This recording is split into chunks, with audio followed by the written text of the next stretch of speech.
Vamos abordar as polineuropatias, iniciando pela polineuropatia diabética. A polineuropatia diabética é a mais comum das polineuropatias, mas é incomum que os sintomas já estejam presentes no momento do diagnóstico da doença diabetes. Mas o que se observa é que a prevalência de polineuropatia aumenta com a duração da doença, com a duração do diabetes. É muito importante que a gente tenha essa informação, porque existem vários estudos mostrando que a incidência de polineuropatia diabética e a gravidade podem ser reduzidas desde que se mantenha um controle adequado da glicemia, mantendo níveis sanguíneos próximos do normal e fazendo controle periódico. A hiperglicemia lesa os nervos periféricos por promover alterações na vasculação nervosa. Isso altera o fluxo sanguíneo e leva a uma lesão angiopática. Quanto à sintomatologia da neuropatia diabética, no início da doença, no início do diabetes, alguns pacientes assintomáticos já podem apresentar a normalidade da sensibilidade dos reflexos no exame. A fase sintomática da polineuropatia, em geral, começa de forma insidiosa e, em alguns casos, pode ser precipitada pela instituição da insulina. O paciente pode se queixar, e ele frequentemente se queixa, como se estivesse andando em cima de caroços, como se estivesse andando, isso mesmo andando num plano, como se estivesse andando em areia grossa, pisando em areia grossa, e alguns falam como se estivesse caminhando sobre carvões, porque há uma queimação nos pés desses pacientes. Dores relâmpagos, súbitas e intensas, comprometendo os pés e às vezes as pernas, também podem ocorrer dentro da sintomatologia da polineuropatia diabética. Algum grau de desautonomia é frequente, podendo incluir arritmias, alterações da pressão arterial, hipotensão ortostática, impotência ou mesmo constipação.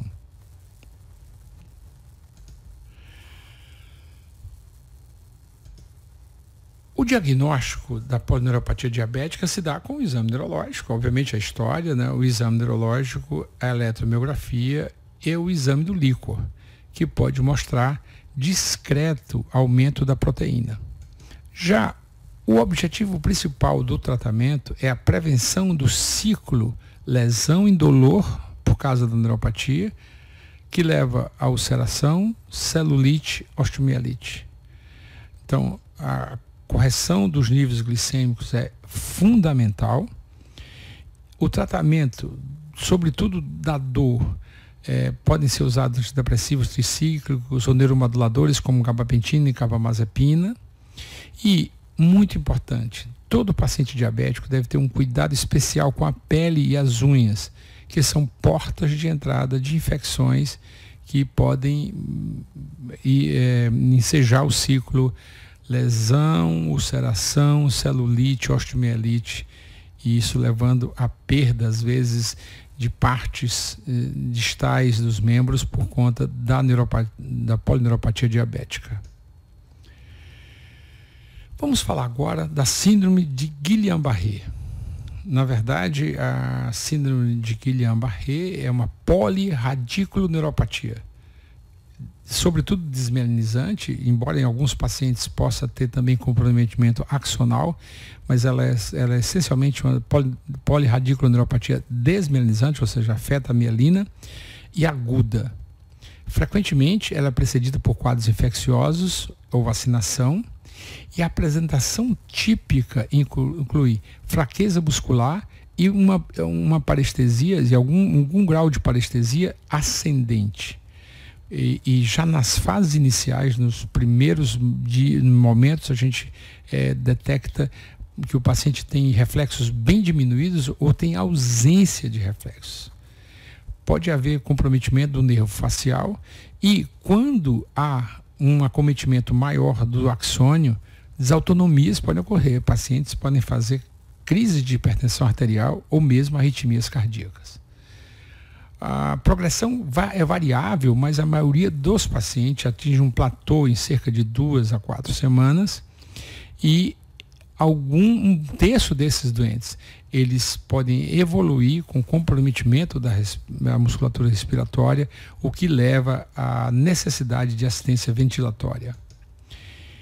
Na verdade, os critérios diagnósticos da síndrome Guillain-Barré é perda progressiva e ascendente da força e a reflexia. Então, todas as vezes que você estiver numa emergência e chegar alguém se queixando de perda progressiva da força, de forma ascendente, e você vai examinar, ele não tem reflexos, você tem que pensar em síndrome Guillain-Barré.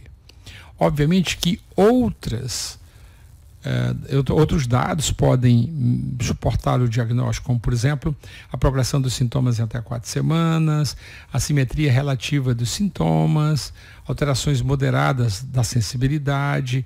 Nunca o Guillain-Barré você tem alterações importantes na sensibilidade, envolvimento de nervos cranianos, principalmente o facial, disfunção autonômica, ausência de febre, né?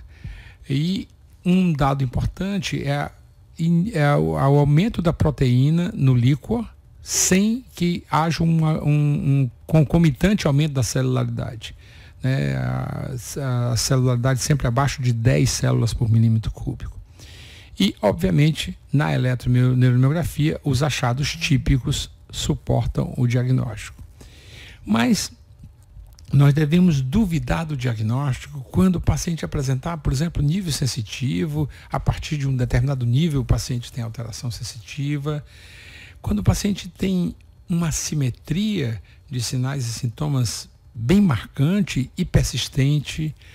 Quando você tem disfunção intestinal ou vesical, ou tem um líquor com pleocitose acima de 50 células.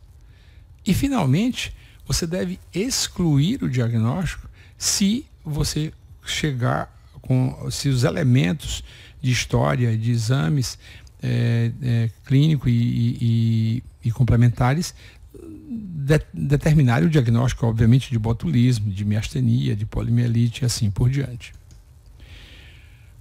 Os exames complementares, portanto, são o exame do líquor, onde a gente vai ver a dissociação albuminocitológica, né? A gente vai ter aumento de proteína sem aumento de célula. E exames sorológicos, os anticorpos antigangliosídeos, né, GM1, GM2, podem estar presentes nesses pacientes. E a eletroneuromiografia, ela serve para confirmar o diagnóstico, afastar outras condições e determinar se há comprometimento axonal ou não, porque, como eu falei, síndrome de Guillain-Barré com comprometimento axonal, habitualmente a evolução é pior. O tratamento desses pacientes requer internação, de preferência numa unidade de cuidados intensivos, para monitorização e cuidados intensivos, intubação orotraqueal, se necessária, e o tratamento com plasmaférese, com um volume total de troca de cerca de 200 ml por quilo, em 1 a 2 semanas, 4 ou 5 trocas, de 3,5 a 4 litros, ou a imunoglobulina humana, endovenosa, na dose de 0,4 gramas por quilo por dia, isso por 5 dias.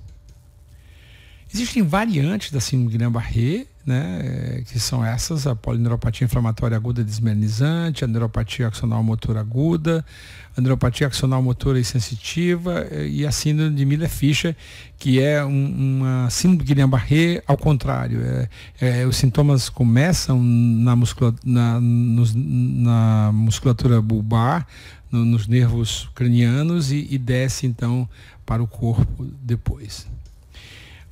Esses pacientes evoluem com recuperação em semana ou meses.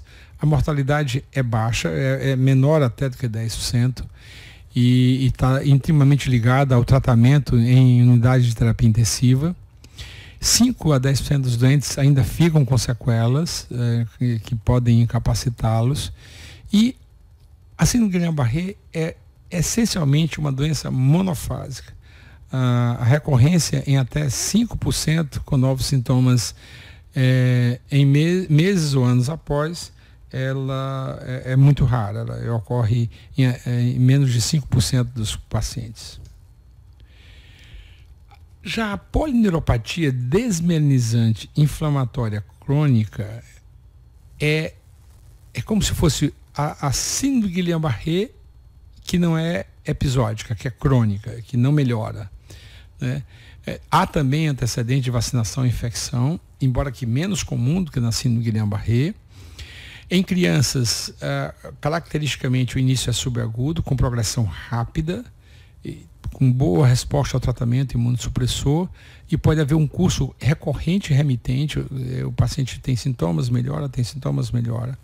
Já em adultos, a progressão é mais lenta e gradual, a evolução é gradual, e o curso remitente recorrente também pode acontecer.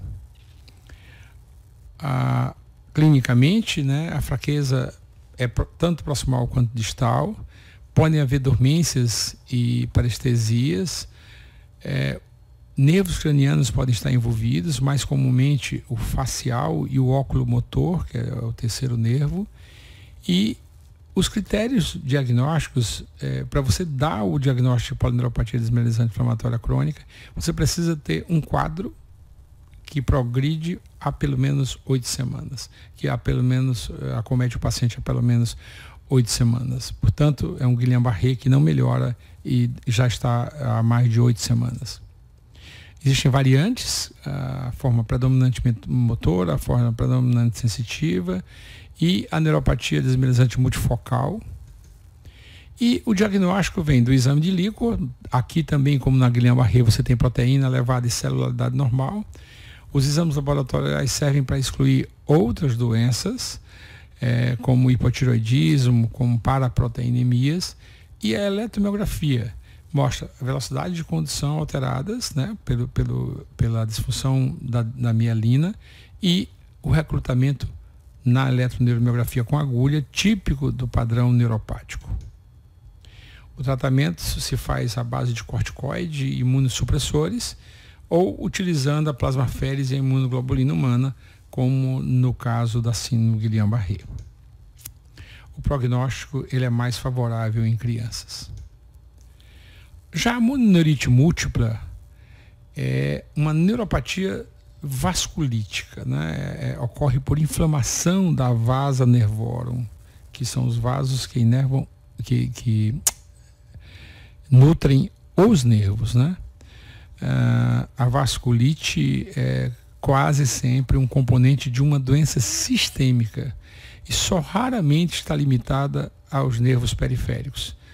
Doenças comumente associadas à mononeurite múltipla é a poliarterite nodosa, artrite reumatoide, lúpus, granulomatose de Wegener. E é muito interessante, e daí o nome mononeurite múltipla, que inicialmente os sintomas acometem nervos isolados em localizações diferentes do corpo. Porém, com o comprometimento de outros nervos a seguir, você passa então a ter uma evolução que, se você pega um doente desse já com um tempo de evolução, você pode ter tanto acometimento de nervo que você pode até pensar que é uma polineuropatia, quando na verdade, pela história, você infere que aquilo começou como uma mononeurite múltipla e é o que evoluiu para um comprometimento de múltiplos nervos, configurando uma polineuropatia. O diagnóstico, exames laboratoriais para excluir outras doenças, né? Ou para identificar a doença subjacente que o paciente tem. A eletromiografia pode revelar o padrão de mononeurite múltipla, que é bem característico. A biópsia de nervo positiva confirma o diagnóstico, né? O tratamento se faz à base de imunossupressão e a melhora vem em meses ou anos, embora alguns déficits possam persistir a despeito da melhora apresentada pelo paciente. Só para que vocês tenham conhecimento, existem neuropatias, doenças dos nervos periféricos que são hereditárias. Então você tem as neuropatias sensitivas e autonômicas e as neuropatias motoras e sensitivas hereditárias, né? As neuropatias sensitivas e autonômicas, elas constituem um grupo de transtornos hereditários caracterizados por degeneração das células ganglionares autonômicas e da raiz dorsal. Clinicamente se manifesta pela perda da sensibilidade e por disfunção autonômica. Como a gente pode ver, alguns tipos acometem mais pacientes na segunda, terceira década, como o tipo 1. Já os tipos 2, 3, 4 e 5 são mais comuns na infância, enquanto que o tipo que acomete adultos é uma dominância autossômica, né, dominante, já a transmissão é autossômica dominante, perdão, nos outros tipos da infância é uma autossômica recessiva. As neuropatias motoras e sensitivas hereditárias, você tem 7 tipos, né? Os tipos 1 e 2 são a doença de Charcot-Marie-Tooth, que é aquela neuropatia hereditária, né? E o tipo 4 é a doença de Refsum e assim por diante. Isso aqui são entidades raras, mas que é importante que vocês saibam que existem quadros de neuropatias que são motoras e sensitivas ou autonômicas, que são hereditárias. Então é muito importante perguntar para cada paciente com neuropatia se outras pessoas da família têm essa mesma condição. E por fim, vamos falar da polineuropatia do doente crítico. Pacientes com sepse e outras doenças graves em tratamento por longos períodos em unidade de terapia intensiva são os pacientes que se acometem da polineuropatia do doente crítico. A neuropatia fica tipicamente evidente quando o paciente é retirado do suporte respiratório. Você tira o suporte ventilatório e respiratório do paciente e ele persiste severamente acometido por fraqueza muscular, sem condição de manter a respiração por moto próprio, né? O paciente pode, além da dificuldade respiratória, ter parestesias dolorosas. Obviamente que num paciente como esse, o diagnóstico de síndrome de Guillain-Barré é sempre um diagnóstico diferencial, porém, quando você faz o líquor e tem uma proteína normal, isso afasta o diagnóstico de Guillain-Barré, já que a gente viu que no Guillain-Barré você tem uma dissociação da proteína e da celularidade, né? A proteína aumentada, a celularidade normal, e o que não ocorre na neuropatia do doente crítico. A eletroneuromiografia mostra um padrão acometimento axonal e não desmielinizante. E o tratamento é um tratamento de suporte e a recuperação se dá em meses, com fisioterapia intensiva, né? Tem estudos mostrando que o manuseio agressivo da hiperglicemia diminui significativamente a ocorrência da polineuropatia do doente crítico. Então, portanto, isso é uma coisa que a gente deve estar permanentemente atento.